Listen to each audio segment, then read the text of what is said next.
Hey guys, happy Monday to you. It is total pandemonium here in South Florida. Miami Dolphin fans, they don't know what to do. Their heads are exploding. So we're going to try to figure it out real quick here as we are joined by Travis Wingfield at Locked On Fins, LockedOnDolphins.com. Some great stuff yesterday. And Travis, first, thanks for taking some time out. You probably haven't been to sleep since yesterday, but the biggest question right off the bat, what was with those atrocious orange uniforms with the Chicago Bears yesterday?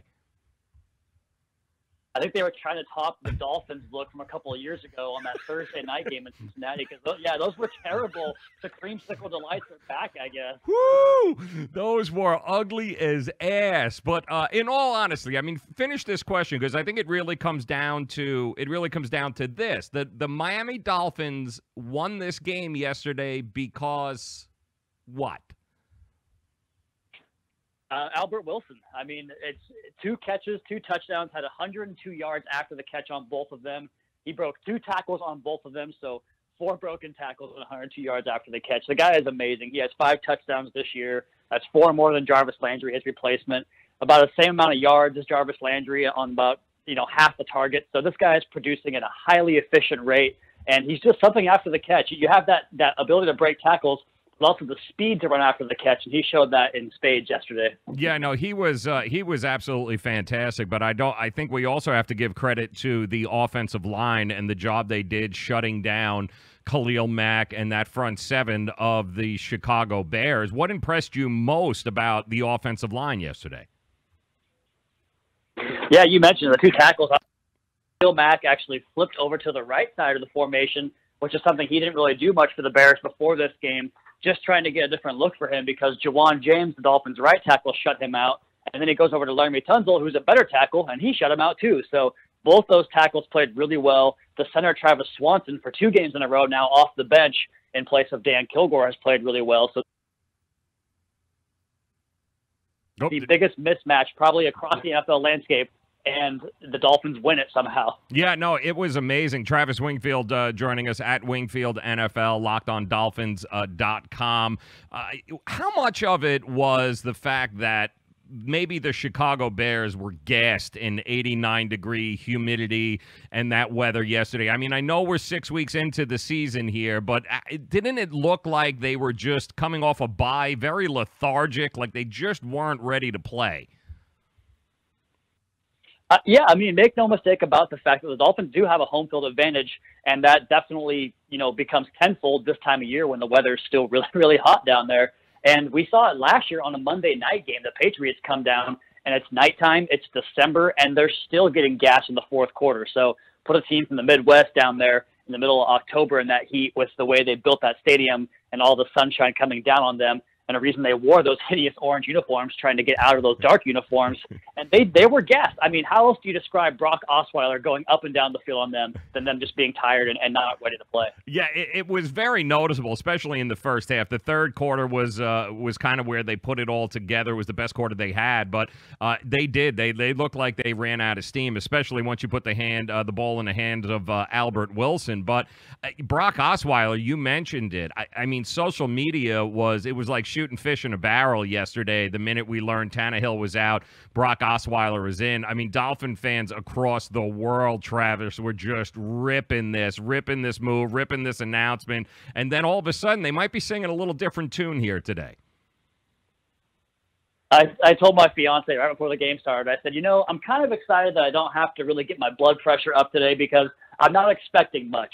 And then, sure, they go ahead and have the craziest game in the NFL this season under Brock Osweiler. But, yeah, I don't think that anyone thought they had much of a chance because we've seen Brock kind of the opposite direction after he got that big contract in Houston. And he doesn't really have the arm talent. He kind of was prone to the big game-breaking mistake in his career at Houston and then before that as well. But now, I mean, he really handled the offense well. I think maybe the urgency of having to be put in the lineup 90 minutes before kickoff might have had something to do with it, but he was sharp. He got the ball out, go crazy over, but he played well enough to win. did exactly what you want your backup quarterback to do. Yeah, exactly correct. I mean, he was exactly what they needed. And, this coaching staff, Adam Gase included, has received a whole lot of criticism from fans and from the media, play calling, just, scheming. But yesterday, I don't think there could have been a better outcome or a better game for them to showcase just how talented the coaching staff is in order to be able to call what they called yesterday, given the pieces that they were given. Yeah, it definitely went that way on both sides of the football, too. Both these teams kind of being multiple in the things they can do, but finding that balance in the running game. And it's weird because when the Dolphins are having success on the ground, there's a lot of kind of, I don't want to say rinky-dink gadget stuff, but there kind of is. They ran that same little, like, Frank Gore in the H-back roll position where he comes across in motion and they pitch it to him forward like a pass play, but it's still a running play in a sense. So, I mean, they just found a way to kind of be deceptive and keep the Bears defense off, on their toes, and it really worked out for them all game. What did you think of Adam Gase? And I know a lot of people were going crazy at this point. Kenyon Drake, he fumbles on the 1-yard line, could have put the game away, loses the fumble, goes on the sidelines, and is just devastated, mentally devastated by it for the rest of the game. But Adam Gase didn't shy away from him. That winning drive, he was on the field for that winning drive at points there. So how much of that was Adam Gase going, you know what, you're still our guy, we believe in you, and how much of that was just they didn't have much of a choice because Frank Gore was gassed? Yeah, I tweeted exactly that after the game. I think that the first option was that, Frank Gore can't go, but then it did achieve that second part too, which you mentioned, keeping Drake mentally engaged for not just this game, but maybe going forward for the rest of the season.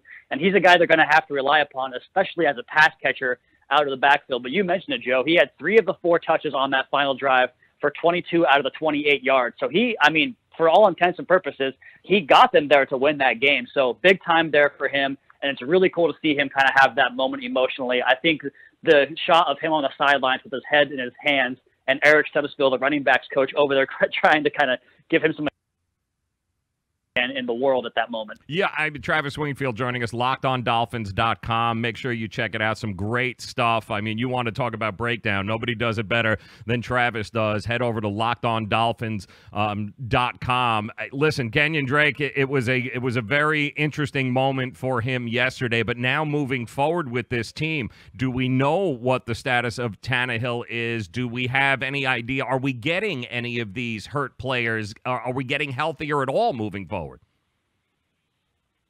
I think that Bobby McCain should be back this week for the Lions, which is a big deal because his backup, Torrey McTyer, who was eventually replaced by Cordray Tankersley, they both struggled, especially McTyer in that game on Taylor Gabriel. So getting McCain back will be huge. Cameron Wake had a knee scope, which sounds like the guy's a freak, so maybe he comes back this week. That's what they're aiming for, but who knows on that front. As far as the quarterback, I really don't know. We've seen a lot of mixed reports. Adam Gase said that he's confident he'll play again this year, which gives me some pause in terms of how quickly he comes back.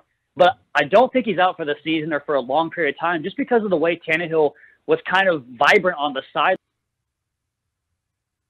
He tore his ACL, and it showed him inside the Dolphins facility where he was just distraught. I don't think you see a jived up Ryan Tannehill if he's injured for a long period of time. So I think maybe he'll be okay, but I really don't know at this point. Can they win with Brock Osweiler? Moving forward, if they need him for a couple of more games, is this? Do you think the confidence that this team was given yesterday, at least in that locker room, they believe they can win with Brock? I think they have to have that belief just because of the result they got. So, I mean, it's exciting in that standpoint. But I also think that if a team kind of has a week to prepare for him, and maybe, he has a week with the pressure of starting a game on his shoulders, I don't think we're going to get the same results. I mean, he had those 2 picks that were really poorly thrown footballs yesterday. So, I don't want to say that they'll go completely in the tank, but I think that the sooner we get Tannehill back, the better. Yeah, and the sooner they get healthier, even more important. Listen, you're 4-2. The Dolphins are 4-2 moving forward, and they looks like they're going to get a little bit healthier. This game's going to go a long way in confidence. But what happens next week, though? Moving forward, the next game. What do you think happens here? It's hard to pick against this team at home. They just continue to win at home under Adam Gase, so I think they will continue that role. Plus, one of the things that really kind of bothered me about the game yesterday was the Dolphins still don't really have an answer for the athletic quarterback, the mobile quarterback that can beat you with his legs. Trubisky got himself about 50 yards or so. So I think going forward, as long as the Dolphins play these pocket quarterbacks that they can kind of bait into, making throws into coverage, they can do okay. And that has to do with, some of the better quarterbacks too, as long as they're not a big threat to move the ball with their legs. So I think they'll beat the Lions on Sunday, and then Deshaun Watson on Thursday is going to be a tough task. Well, it looks like the schedule is actually working out in their favor, and hopefully they can rattle off a couple more wins, and then there's no doubt they are in the thick of exactly what they need to be for a playoff run this year. Travis Wingfield, LockedOnDolphins.com. Make sure you check it out. Nobody breaks down games better than he does, and it's an amazing site, too. LockedOnDolphins.com, at Wingfield NFL. Travis, you're the man. Thank you so much for taking some time out on this crazy Monday, breaking it down for us, and we look forward to doing it again. Anytime, Joe. Thanks a lot. Appreciate it. Travis Wingfield, LockedOnDolphins.com.